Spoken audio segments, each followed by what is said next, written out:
Решавање на билатералниот спор со Бугарија за старт на преговорите. Ова е условот кој вчера ни го соопшти еврокомесарот Оливер Вархеј, со што сите дилеми исчезнаа. За експертската јавност очекувано, за власта има простор за договор, за опозицијата нема место за остапки. Експертите се на ставот дека станува збор за долгорочен процес. Македонија мора да продолжи да работи на своето досие и не треба да има негативни чувства доколку Албанија ги стартува преговорите во јуни. Очекувано беше бидејќи Европската комисија уште во декември, кога утврди дека Албанија ги има исполнети условите за првата меѓувладина конференција, најави дека ќе предложи почеток на преговорите. Тоа е во нивниот мандат.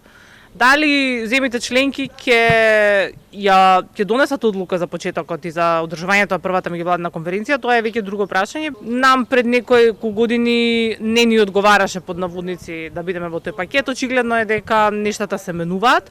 Се поизвестно е дека јунските самити на Европската Унија, кои се гледаат како можност за старт на преговорите, нема да бидат опција за Македонија, бидејќи денеска бугарскиот претседател Румен Радев ги закажа парламентарните избори за 11 јули.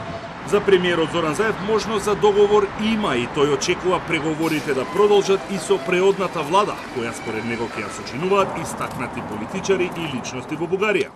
Сепак може да изнајдеме решение од времената влада која што ќе постави председателот Радев, затоа што очекуваме секако да бидат одговорни политичари со кои што можеме да седнеме, односно општественици со кои што ќе можеме да седнеме и да изнаоѓеме решение.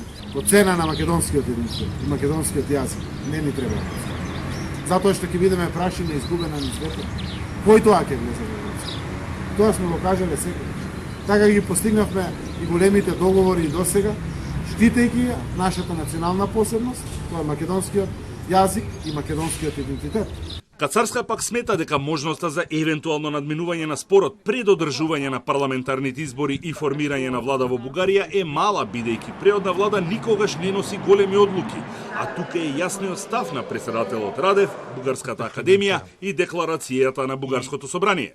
На изборите видовме дека националистичката карта на која што играше партијата на Каракачанов изгуби всушност.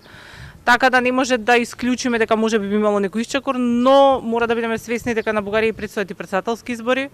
Позицијата на претседателот Радев ја знаеме сите добро, така да не можам да кажам дека е голема веројатноста да се направи исчекор со техничката влада во Софија. Опозицијската ВМРО-ДПМН смета дека Македонија направила доволно отстапки и пристапните преговори треба да почнат во јуни, а преговорите со Бугарија да продолжат кога ќе има легитимна влада. Вината за моменталната состојба ја лоцираат кај премиерот Заев и неговиот тим. Порака со силна поддршка вчера испрати американскиот Стейт Департмент, а ставот на САД е двосмислен. Иднината на државите од Западен Балкан е во Европската Унија, а билатерален спор мора да се решава надвор од преговарачката рамка. За разлика од еврокомесарот Вархеј, Германија и Австрија отворено застанаа зад Македонија и нагласија дека се против едностран старт на преговорите и дека Македонија и Албанија мора да останат во пакет.